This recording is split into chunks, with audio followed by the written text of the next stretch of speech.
আমার সামনে এক বোতল বিষ নিয়ে জ্বর ডকডক করে খায় ফেললো। কি সর্বনাশে কথা কইস? তোর সামনে খাড়ে খাড়ে ঢকঢক করে বিষ খায় ফেললো, আর তুই খাড়ে খাড়ে দেখলো? আমার এখন এসে ডর দেয় না। আমি কি করব? সে তো আমাকে কিছুই বুঝবার দেয়নি। ভালো মানুষ কথা কতি কতি চোখের পলকে টক করে খায় ফেললো। যা এখান থেকে, লেকচার দেওয়া লাগবি না।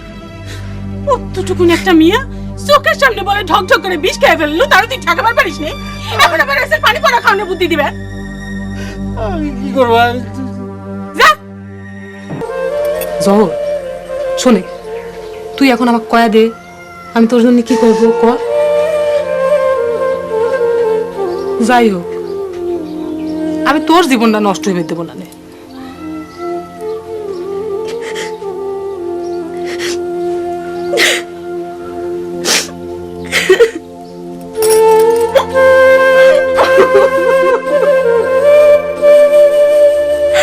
আমাকে একটু বিষ এনে দাও ছোট বউ, আমরা সহ্য হয় না রে ছোট বউ, আমাকে একটু বিষ এনে দাও।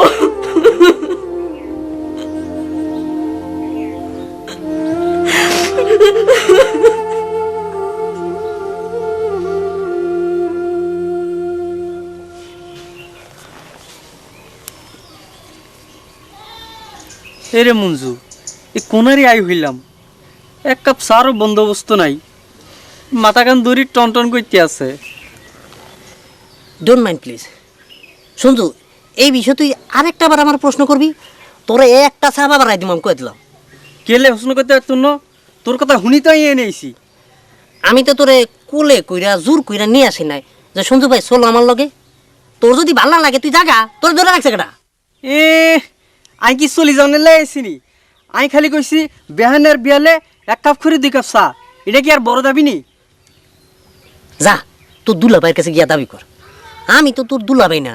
না, অনের তো শখ আছিল, এটা বুঝি আই জানি না।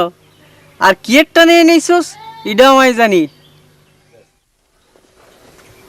এই এই তোরা কি নিয়ে তর্ক করতেছিস?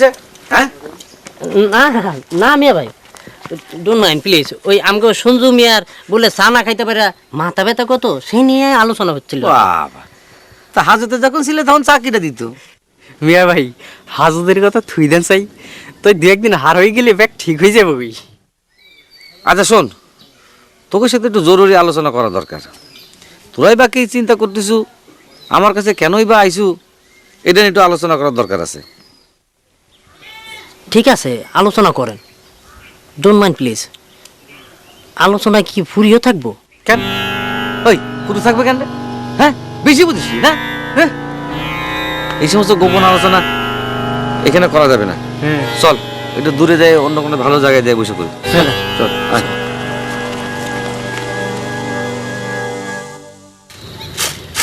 বড়বাবু, জ্বর নিয়ে আমি খুব খারাপ একটা স্বপ্ন দেখেছি, তারপর থেকে আমার কিছুই ভালো লাগতেছে না।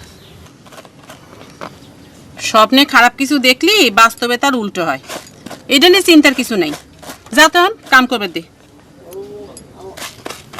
বড়বাবু, আমার মনটা তো মানতেছে না। সত্যি সত্যি যদি জ্বরের কিছু হয়ে যায় তাহলে পরে আমি সহ্য করতে পারবো না। আচ্ছা ঠিক আছে, তোর ওস্তাদের কাছ থেকে পানি পড়া নিয়ে জ্বরে খাওয়াই দিবানি, যাতে তার কোনো ক্ষতি না হয়। বড়বাবু, আপনি পানি পরোটা নিয়ে এখন খাইয়ে দেন না। আরে বাপরে, তোর তো এই সহ্য হচ্ছে না। তো কি এমন স্বপ্ন দেখিস সেটা তো কইস নে। আমি স্বপ্ন দেখলাম আমার সামনে এক বোতল বিষ নিয়ে জ্বর ডকডক করে খায় ফেললো। কি সর্বনাশে কথা কইস? তোর সামনে খাড়ে খাড়ে ঢকঢক করে বিষ খেয়ে ফেললো, আর তুই খাড়ে খাড়ে দেখলো? আমার এখন এসে ডর দেয় না। আমি কি করব? সে তো আমাকে কিছুই বুঝবার দেয়নি।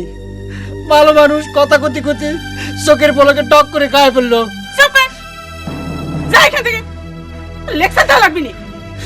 অতটুকুন একটা মিয়া চোখের সামনে বলে ঢকঢক করে বিষ খেয়ে ফেললো, তার তুই ঠেকাবার পারিস নি? এখন আবার এসে পানি পড়া খাওয়ানোর বুদ্ধি দিবে? আমি কি করবো? যা।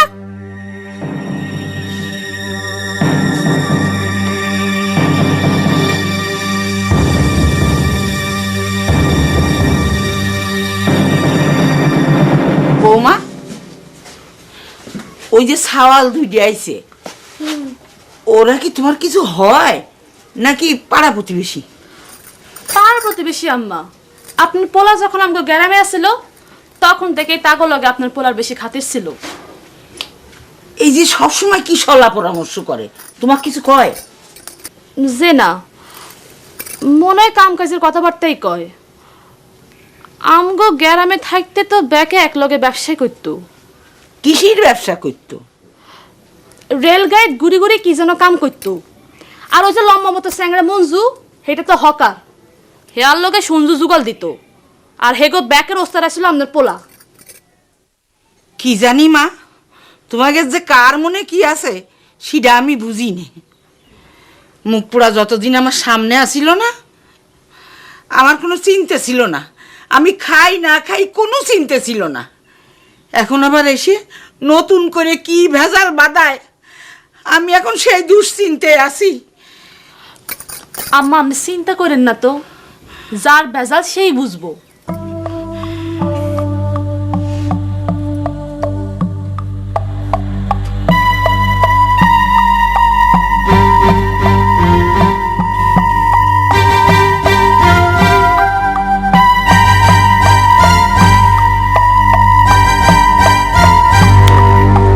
আমি ঠিক করে রাখছি যে একটা ফাইন দল করবো, তা পুরো আইসে এটা তোমার সুবিধাই হইল, আমরা আগাই গেল।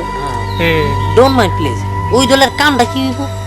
হ্যাঁ দেখ, এটা কথা কইলো এতক্ষণ পরে। হ্যাঁ কারে, তুই কি গানের শিল্পী আইছু যে আমরা গানের দল করবো? না, আমার যে অভিজ্ঞতা সেটা তো গায়ে খাটবো না, সেই জন্য কইতাছিলাম আর কি। সেই চিন্তা তোমার করা লাগবে না।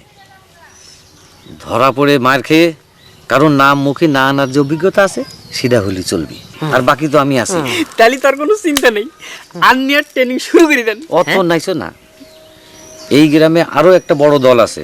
হ্যাঁ, তাগরে সম্পর্কে ভালো মতো জানাশোনা লাগবে, সাবধানে চলাফেরা করা লাগবে, নাইলে অসুবিধা আছে। হ্যাঁ, হাই হাই রে মঞ্জু, এরে কোনায় রে বললাম, কে? এই গ্রামে তো দেখি ব্যাগ খুশি আছে। না ব্যাগ খুশি নাই, নাই? তোরে গায়ের ওই সুন্দরী মেয়ে ফুরুর মতো কোনো সুন্দরী মেয়ে এই গ্রামে নাই। ও আচ্ছা শোন, চলে আরেকটা কথা, এই মিটিং এর কথাবার্তা যেন ফুরু না জানতে পারে। জানবো না, ডোন্ট মাইন্ড প্লিজ। আমার একটা কথা জানার আছে। আবার কি? আচ্ছা মিয়া ভাই, এই গায়ে যে দলটা আছে তা কোনো আমগো গন্ডগোল বাঁধার কোনো সম্ভাবনা আছে? তা তো আছেই। আছে? হ্যাঁ,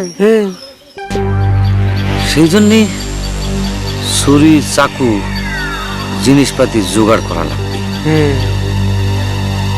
একটা বুড়ে গাদা তার সামনে অতটুকু মেয়ে বসে বিষ খেয়ে ফেলালো, আর উনি খাড়া খাড়াই দেখেছে, আবার ভালোবাসা দেখাবেন আসে।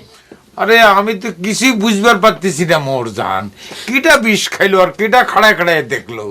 আপনি তো বুঝবেনই পারবেন না, আপনারই তো তালি বেলেন। আমি কয়ে দিচ্ছি, আমার বোনের কোনো ক্ষতি হোক তখন বুঝবি মজা। অতটুকু একটা মিয়া, তার হাত থেকে বিশেষ শিকারি নিবার পারিস না, আবার তার বিয়ে করার জন্য পাগল হয়ে যায়।